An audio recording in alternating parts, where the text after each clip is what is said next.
Já me disseram que pareço turista japonês. Não pelo olho puxado, mas porque adoro uma máquina fotográfica. Tiro foto de tudo. Olha só a minha rua. Esse aí é o teto do meu quarto. Tava fazendo uma experiência. A minha prima Thalita, a moto do meu primo, o meu cachorro. Fala aí, Luke! Esta foto é da festa junina do ano passado. Eu enviei esta foto pro Zé, que enviou pra Júlia, que passou pro Pedro, que pôs no Orkut pra todo mundo ver. E pensar que minha mãe tinha que comprar um filme, colocar na câmera, tirar um número limitado de fotos. Só pra mais tarde descobrir que a foto estava escura, que a fulana saiu com o olho vermelho e, mais grave ainda, que a noiva ficou sem cabeça. Depois que inventaram essa coisa de máquina digital, tirar foto virou uma coisa super simples. Se não ficar boa, eu faço outra. Depois eu posso aumentar, diminuir, passar para preto e branco. Mas afinal, qual a diferença dessa foto para aquela da minha mãe? E o que é uma foto digital?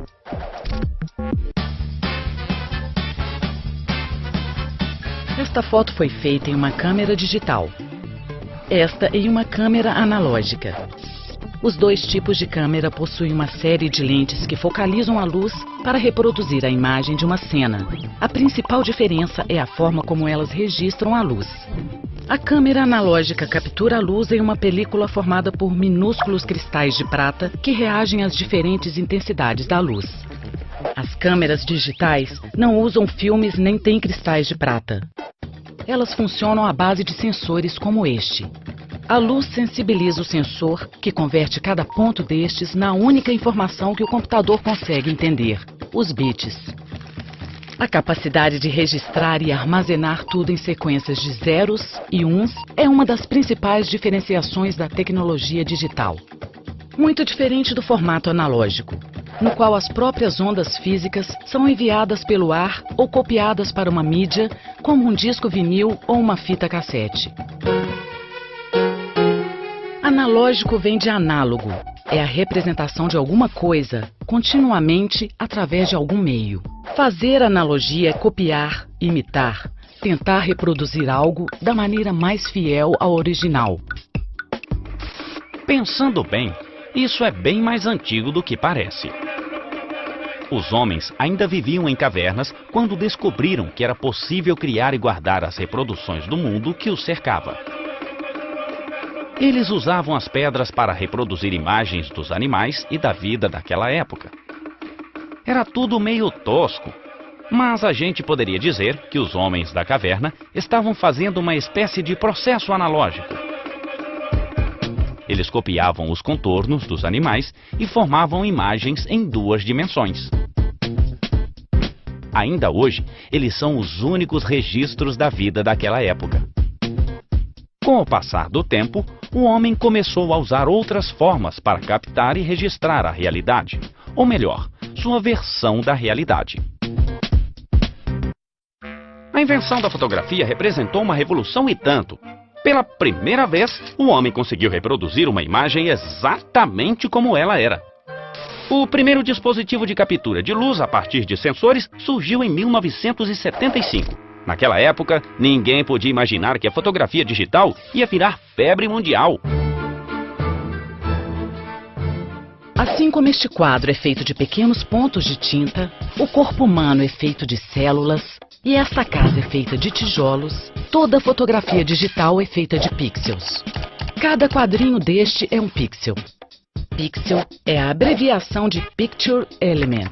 Em português, algo como elemento da imagem. O pixel é o menor elemento da imagem digital. Eu ampliei a foto na tela. Dei um zoom, sabe? E olha o que aconteceu.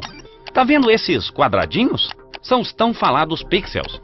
Como será que o computador consegue representar todas essas cores e tons diferentes sem usar uma gota de tinta sequer? O computador não trabalha com tinta, nem com telas. Ele só entende códigos matemáticos. E assim como ele usa esses códigos para representar textos, planilhas e sons, o computador também usa códigos para representar intensidades diferentes de cores. Cada pixel, em geral, carrega 3 números. Um para representar o vermelho, R. outro para representar o verde, G, e outro para representar o azul, B. Este é um padrão conhecido como RGB, as iniciais das 3 cores em inglês, Red, Green e Blue. Quer dizer que o pixel tem apenas 3 cores? Será que o mundo digital é todo vermelho, verde e azul? Não! O mundo digital não é apenas vermelho, verde e azul. Este pixel, por exemplo, é amarelo. Amarelo é a cor dos pintinhos, do sinal de atenção e das bolinhas do biquíni da Ana Maria. No caso deste pixel, o tom de amarelo é o resultado da mistura de 3 números. O primeiro número indica a intensidade de vermelho no pixel. O segundo número indica a intensidade de verde deste pixel. E o terceiro número indica a intensidade do azul neste pixel. A cor deste pixel, portanto, é uma combinação destas 3 intensidades, que juntas formam este tom de amarelo. Não podemos nos esquecer que o computador não usa o número 2, nem o 5. O computador só trabalha com 2 algarismos, o 0 e o 1. Com 8 bits, é possível criar 256 combinações. Para exibir esta imagem na tela, a memória do computador tem que ler e interpretar os 3 bytes de cada pixel. O computador lê cada sequência de zeros e uns, encontra o número equivalente, faz os cálculos, até chegar ao resultado final.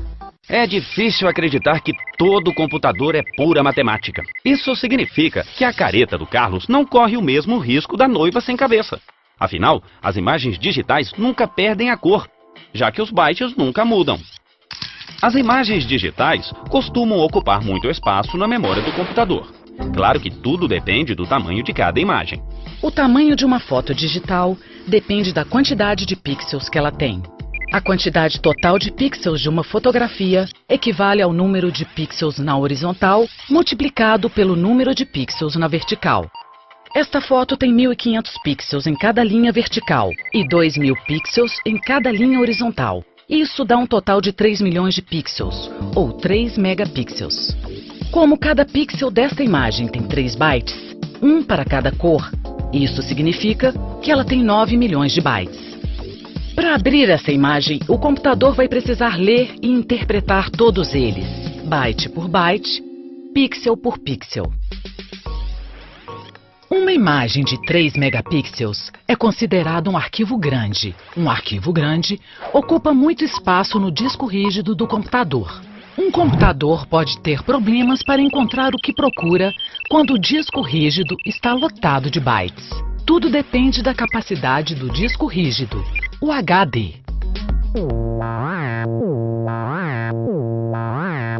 Não sei se você já ouviu falar em compressão. Esse processo serve, entre outras coisas, para diminuir o tamanho dos arquivos. Essa foto aí, por exemplo, ela tinha 3 megapixels. Depois que eu fiz essa compressão, ela passou a ter 1 megapixel. Quem dera eu pudesse fazer isso com os arquivos na minha cabeça. Espremer tudo para poder colocar mais coisa.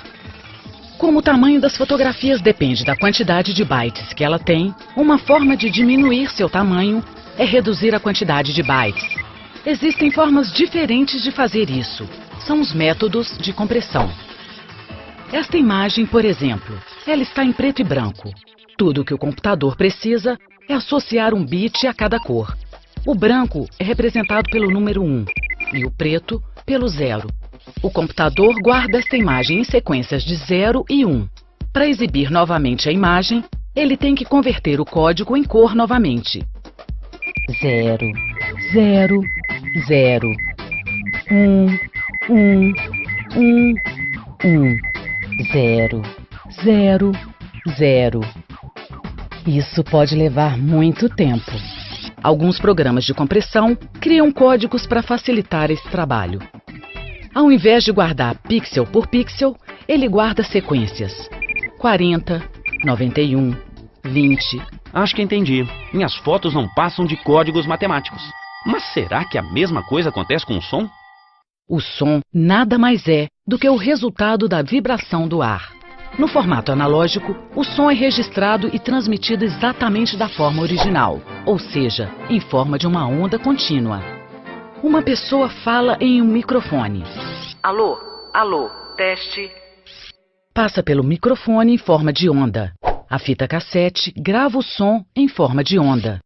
A onda pode então ser lida, ampliada e enviada a um alto-falante para reproduzir o som. No formato analógico, o som é registrado e usado em sua forma original, em ondas. O sistema digital não consegue registrar ondas. Por isso, ele faz uma amostragem, escolhe alguns pontos da onda, atribui números a cada um desses pontos e reconstrói algo que lembra uma onda, mas que de perto parece mais uma escada.